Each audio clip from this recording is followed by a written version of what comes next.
Hello and welcome to another edition of The Stench of Truth. It is with great sadness that I come on here today to talk about the tragedy in Sandy Hook, Newtown, Connecticut, and the terrible loss of life up there. And of course, this does involve the gun issue, and I've talked about this several times in the past, and unfortunately I have to do so again. But before I begin, I would like to send my condolences to the families of all the victims and the blessings of my spirit to the victims themselves, that they move on to greater things beyond this horrid world that we continuously live in.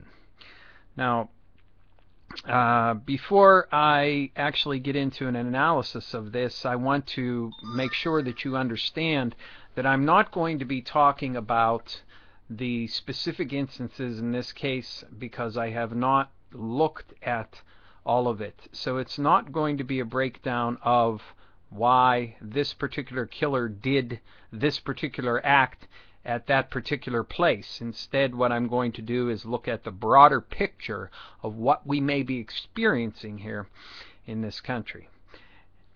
And make no mistake about it, this is terrorism. It's terrorism against the people of the United States. And the question is, who are the perpetrators here? Who are the ones that are instigating the terror, and for what purpose? And that's what we're going to discuss here right now. So anybody who has ideas about various conspiracies that might be involved and why this guy engaged in the activity that he did, and the mother, and all of these other things, okay, we're just going to leave that be for now. Okay, and if you want to leave a comment about it, that's fine. But just remember that this is not where I'm coming from right now. I'm going to look at the wider picture here and try to make some sense of this and maybe give people things to talk about so that we can engage in a conversation that might be able to resolve some of this, or at least give a framework for future events and trying to take away from this knowledge and ideas about how we can prevent the deaths of people in the future. Okay? Now, there is no way that anybody can ever deny that the United States has a culture of violence, and it has always had a culture of violence. And the suffusing of the country with guns did not happen simply by chance. Do you suppose that the vast amount of guns that are owned by the citizens of the United States is there simply by virtue of a chance happenstance that this would come to be? There are more guns in this country than there are probably in most nations' armies around the world. I don't know if that's true, but it feels about right to me because there are, 100 million guns in this country? 300 million people? How many countries' armies need 100 million guns? You know, of course, they're going to have machine guns and things like this as well. But just think about that. I'll bet there are many countries around the world whose entire military establishment does not have as many guns as are owned by private citizens in this country. Okay, we live in a culture of violence. This culture of violence is fostered in many ways. It's fostered by video games that promote and reward the most violent people. But there are also more insidious ways that this is promoted.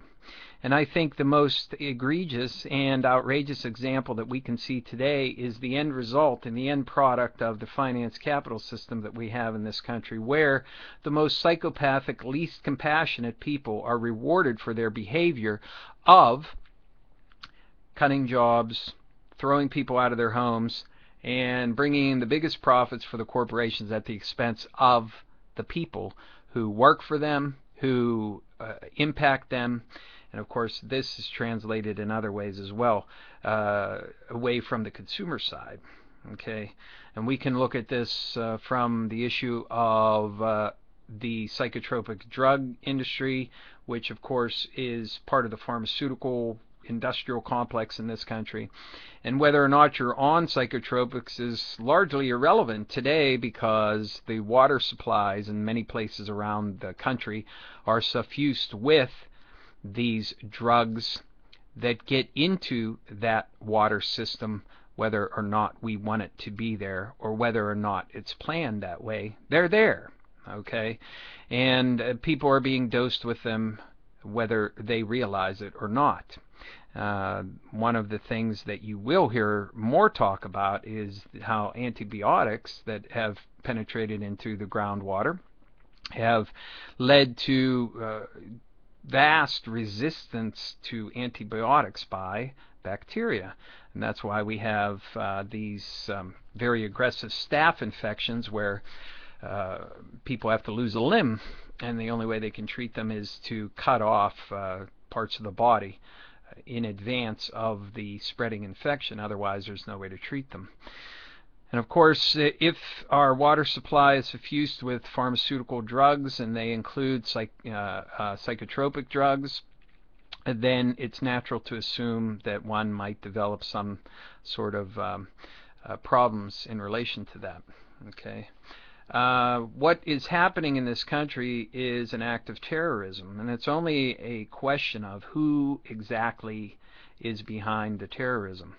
And I would assert that the same people who are behind the financial terrorism that we are undergoing in this country and are the victims of are the same people who are ultimately behind this act of terrorism against the people of this country. And it has been systematic. Now, if you look at the history of where we have been and where we are now, you will see that there has been several things that have gone on which have promoted this ideology. The culture of violence, the culture of medication. One thing that you can look at that is very clear and very well supported is the notion that we have been at continuous war for years and years and years. And there are young people right now who have been born and have grown up in a society that has been at war for their entire lives. Okay, where there are declared wars, there are also many instances where we are bombing people with remote piloted drones. And there is absolutely no difference in the minds of some between a drone jockey in Las Vegas who takes his Predator drone, fires a Hellfire missile to take out a quote-unquote terrorist in some country that most people don't even know where to find it on a map. And people who play Grand Theft Auto or any of these other video games. But I'm not asserting it's the video games. I'm just saying the video games are a symptom of the sickness of the culture itself, because it rewards and makes people feel better about themselves, and you get more ranks and more levels the more you kill, destroy, and maim. Most of these first-person shooter games are not the cause of the problem. They're a symptom of what's wrong with our culture. And all you have to do is look at statistics for violence, and you will see very clearly that death rates by handguns in the United States surpass anything anywhere around the entire world. Not only that, but if you look a little bit deeper, you'll also find that the deaths by assault in general, which would include all forms of physical damage, the United States leads everybody else, every other country around the world. And it would be perhaps instructive to try to look for similar geographical areas and population densities and things of this nature to get an exact comparison. But when it comes right down to it, the United States is the most violent country in the world, sometimes an order of magnitude larger than the closest possible other country that would come nearest to us. There is no question that guns make it easier to kill people because you do not have to be as close. Sure, You can use a baseball bat, you can use a knife, you can use any number of other instruments to kill people, but guns make it easier to kill people. Now, the gun lobby in this country, I would assert, is largely dominated by the same kind of institutional investors which control the corporate conglomerates that we see now, which control and move our economy forward. They're the ones that own just about everything. So if you were to look, for instance, at the ownership of the stock of Smith & Wesson or Ruger or any of these other companies, I'm sure that the very large institutional investors like hedge funds and others are heavily invested in this because it's a great way for them to make money. And how do you make money off of guns? Well, most people who have a gun or two don't want or need any more. But there has been this mentality that forces people to think about buying more and more guns and stocking up on more and more ammunition because this is being promoted by a certain, sector of this society. When you look at the people who push this, the people like Alex Jones, who are very, very right-wing, very controlled by Council for National Policy, John Birch Society types, these are people who instill in you a fear against your government, like your government is going to come and do something. And all you'll hear from Alex Jones in relation to any of these horrible gun-related tragedies is that Obama or the government is going to come and get your guns. And this is not going to happen because the forces at work here operate behind the government. They're the ones that supply all the military hardware to the government to enable them to conduct their mass murder overseas. And the only way that you can have this type of activity happen in this country is by the continuous selling of this. And the only way that you can have the continuous selling of guns to people is to continuously engage in active terrorism against the people themselves in order to spur more sales. Now, if you look at handguns around the world, we are by far the largest purchaser of them, and in a lot of instances, probably the only purchasers of them, because in many countries you simply cannot get handguns. So, when we look at the idea that we are constantly engaged in a war against the nebulous terrorists and constant war in Afghanistan, Iraq, and in countless other places around the world where we send in remotely piloted drones to use missiles and bombs to kill supposed enemies of this state, we are suffused in violence and blood and death on such an ongoing basis that people cannot even grasp it. Now, this is the sad reality of this situation, people, that the only way that they can have a massive effect on the people is to kill children. Because killing 10 or 15 adults or 20 or 30 adults in a mass shooting is not going to affect people as much as it would have done 20, 30 years ago. Now, certainly there would be a certain amount of people who would be deeply horrified by that action, but the only way that they can get the kind of response that they need out of the populace in this country is to continuously up the ante. Now, I'm not suggesting that you're going to see, more and more murders of larger and larger groups of children, because that also would not be effective. But these things have to progress in stages. It's almost like being addicted to something. You have to get to a point where you need more of the substance in order to feel the same effects that you would have in the past. And this is the same thing here.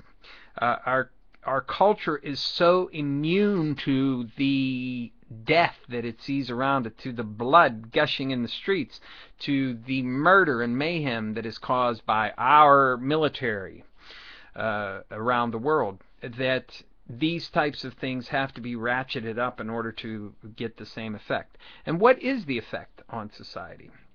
Well, we're finally seeing people who are talking about gun control, and gun control is far different than people coming, bashing your door in and making you give over your guns. Okay? It's a personal decision as far as I'm concerned whether or not you decide to have weapons and whether or not you decide to do anything with them. Of course, you have to face the consequences for your actions. And unfortunately, there is a lot to be said for how gun laws in this country are enforced and what people can do about the enforcing of the gun laws in order to have some kind of positive effect on society. So when you look at the totality of what we see in this country, we see that violence begets violence, and it's simple as that. As long as we have a government that fosters this violent tendency in the people by promoting and exporting the culture of violence overseas by murder and death and things that we call police actions, wars, whatever you want to call them, war on terror, whatever kind of euphemism they want to use, all it is death. Hand-delivered death. And until we decide that we want to end that culture of violence, these types of things are going to continue. But there are other things that are going on as well. There is also the idea of the end of the world, the apocalypse that is coming. Most of this can be traced back to fundamentalist evangelical Christianity, which promotes the idea of a coming apocalypse. And you have to realize that there is an entire cadre of people that are involved in this movement that want that to happen because they view that as a preceding event to the coming of Jesus the second time. So they want the apocalypse. They're waiting for it to happen. They're hoping that it occurs. A lot of these people, like Seventh-day Adventists and others, are into this doomsday lifestyle. And this is where some of the prepping thing came from, the doomsday preppers. That apparently the mother was in this particular case, or at least getting started in that path. I don't know what religion they followed there either. That may have played a factor, and that's what I say. I do not know the details in this case enough to comment on it in that fashion. But I'm going to look at it from this perspective. The idea of prepping for doomsday comes from the religious side. It comes from the right wing. It comes from also the idea of apocalypse in general. Now, I think that a lot of the religious people who would be promoting doomsday ideology when it comes to the apocalypse and the return of Jesus and all this other kind of stuff have latched on to the idea of 2012 as well. And if you'll remember, last year we had 2 predictions of the end of the world made by Harold Camping that failed to come true. And we see this happening from time to time within the far-right evangelical community. And if we have another culture supposedly predicting the end of the world, this has led probably to some of these Christian groups pushing forward their timelines and their ideology of looking forward to the coming apocalypse so that they can rejoice when Jesus finally returns. And never mind the fact that massive numbers of people would be killed in such a horrific event, and the blood running in the streets would be very horrific.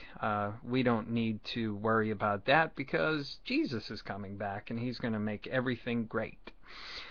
So, what do we have? Video games as a symptom of a sick society, a culture that is on the verge of collapse. We also have the idea of this coming economic apocalypse, which is tied into all of this. We also have the stress of everyday life and a very bleak future that is constantly hammered into our heads. What people need to realize is the news media is a purveyor of death and blood. And you know the old saying, if it bleeds, it leads. So whatever is the most bloodthirsty story is on the mainstream news, but you also have the mainstreaming of the alternative media community as well, which tends to also sensationalize these types of things. And of course, we have had the promotion of 2012 doomsday. We've had the promotion of apocalyptic scenarios. And we also have a promotion of the idea that the government is evil in some way, and they're going to come and get you. Yes, we do have a burgeoning police state in here, but it has nothing to do with the government.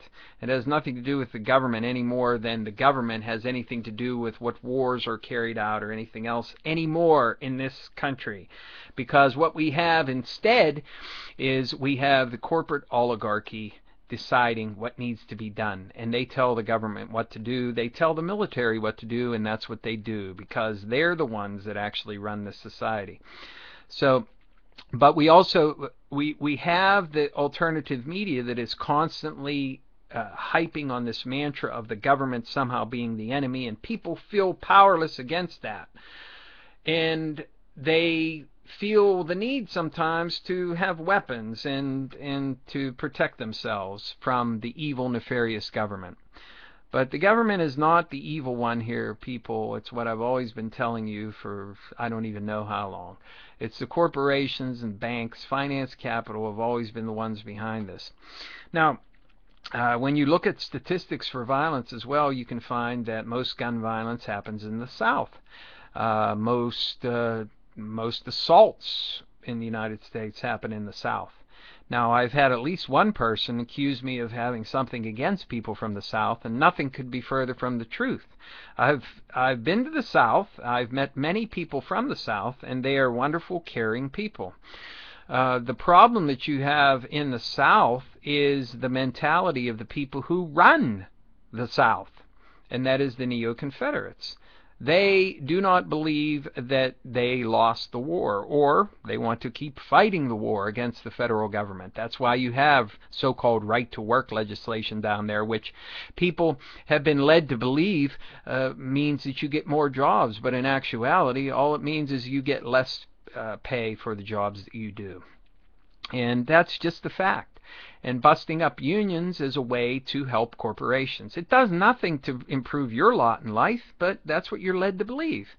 So you have in the South a continuation of the Confederate mindset by the people who run everything down there.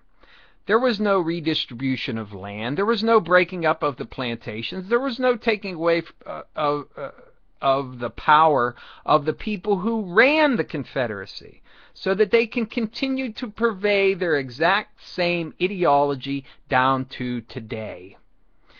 And a lot of the power in the South is in the hands of these people, the descendants, whether it is by direct familial descent or by investment down through the years, of the same kind of Confederate mindset people that were overlording plantations that had slaves on them. And the end result is that they want slaves. They want mindless drone slaves.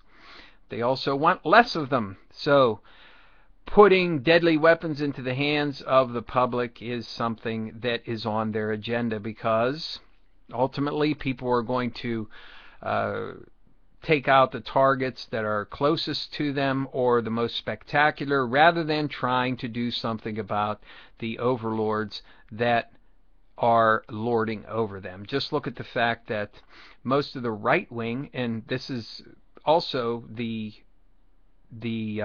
actual nest from which a lot of the right wing John Birch Society type stuff comes from. It comes from the South. It comes from the Neo-Confederate mindset. And I'm not talking about the people who live there, because they're just as much being used as anybody else. The corporate structure in the South is different than it is in the North. And I think the overall plan by the far right, by the Neo-Confederates, is to make the North like the South. And that's why you see right-to-work legislation being passed in some of these northern states that were formerly strongholds for unions, like in Michigan. So, ultimately, what does it mean? There are also other things that are going on as well. We are seeing the disintegration of society in general. We're seeing the financial collapse. We're seeing huge amounts of stress being placed on people's lives. And we also see the drugging of the population, whether or not they want to be drugged.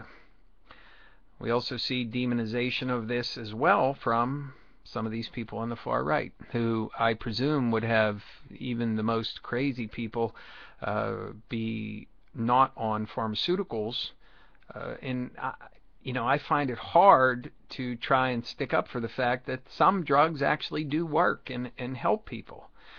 And I would say that that's an entirely individual experience, and it's up to everybody to make their own decisions based on the best evidence that they have, whether or not they want to be on any kind of psychotropic medication to help with, whether it be depression, psychosis, whatever it is you might have. But the fact of the matter is that the pharmaceutical companies in this country are part of the massive corporate oligarchy that runs this country, and that's why you can't negotiate with them to get lower prices, and you can't escape from their clutches, because a lot of this stuff ends up in the groundwater and you end up consuming it anyway, and you end up being on a prescription drug even though you never went to see a doctor to get a prescription. You get small amounts of this in your water every day. So if I could like sum it up, if that's even possible, it is a concatenation of things that have come together, which some of what we see in society are the symptoms of a sick society rather than the causes of massive death by shooting in this country and by guns. So does that mean that guns should be banned in this country? Well, you can't actually do that. And of course, even if you could, it is not on the agenda of the people who make the decisions to have this happen. I think it was Roosevelt, Franklin Delano Roosevelt, that said that if something happens in politics, it was meant to happen for a reason. There are no coincidences. And I think there are no coincidences in this regard as well. This country is flooded with guns because it is supposed to be flooded with guns. And gun violence is never addressed as a societal problem because of the power of the gun lobby and the corporate oligarchs behind them, which control the politicians and decide what is an acceptable bill or law or whatever is an acceptable time to talk about these issues and to have frank discussions about them.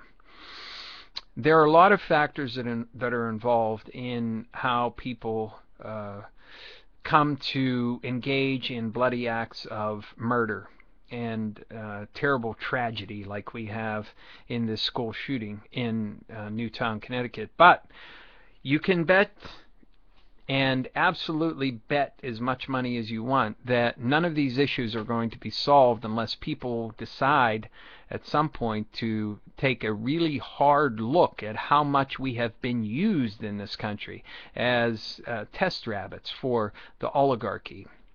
And the sad reality is that there's more of this to come in the future, because we've not yet reached the point of Greece and Spain and some of these other people, or some of these other countries around the world and their people, where they are engaged in massive street demonstrations, throwing Molotov cocktails and engaging in violence against the who? Yet again? The state. And in Greece, it is not anymore the state that is the problem than it is the state in this country. And yet you have the right-wing neo-Confederates constantly talking about the evil federal government. And they foster in people the idea that their only defense is to, barricade their house and have massive amounts of guns and weapons and ammunition. And of course that goes into the idea of the preppers as well. And I wouldn't be surprised if corporations did not have a hand in the ideology of certain religious groups as well in promoting the idea of prepping and the stockpiling of weapons and ammunition like we see with the Seventh-day Adventists, because they have to keep promoting this idea. They have to keep ginning up fear in this country in order to keep selling guns, because they want to fleece us dry of every penny that we have. So We are seeing a systematic terrorist act being conducted against the people of the United States by corporate oligarchy via the various avenues that they have to promote this.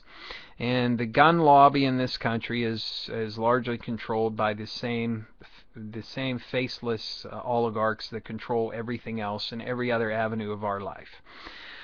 And we need to start facing the reality of what we actually have in this country and what the culture war is. And we need to realize that in the face of culture collapse and a bleak future and economic collapse and even the collapse of reality itself, go back and look at my Triumph of the Archons video if you want to see some of that in action, and you can see it around you every day. The very reality of our society is crumbling around us, and it's no wonder that people would fall off the edge. But the end result is what? I don't know. I don't have an answer, but there certainly needs to be something done that would address some of the underlying causes here, the societal collapse, the economic collapse, a lot of these other things that we're faced with as scare-mongering tactics and fear-mongering by the government and the corporate oligarchs that are behind them. And we need to look at things from a rational, reasonable point of view and come to some understanding of why we are being manipulated in the way that we are and what are some of the possible solutions to this. And if we don't look at this wider societal picture, and if we don't look at who are the people that are making the decisions and why things are the way that they are, we are never going to come up with an answer to why we are mourning the death of 20 children and 7 adults. And we never will. We have to have these frank discussions, and we have to look at the wider picture in order to come up with any kind of solution that's ever going to make any sense. And that's just the facts. So I don't have any easy solutions for you, but I do encourage people to talk and to examine all of the various vectors that are being employed against the people of this country in order to stoke up this fear, in order to get these terrorist actions to happen against the people of this country and to promote it.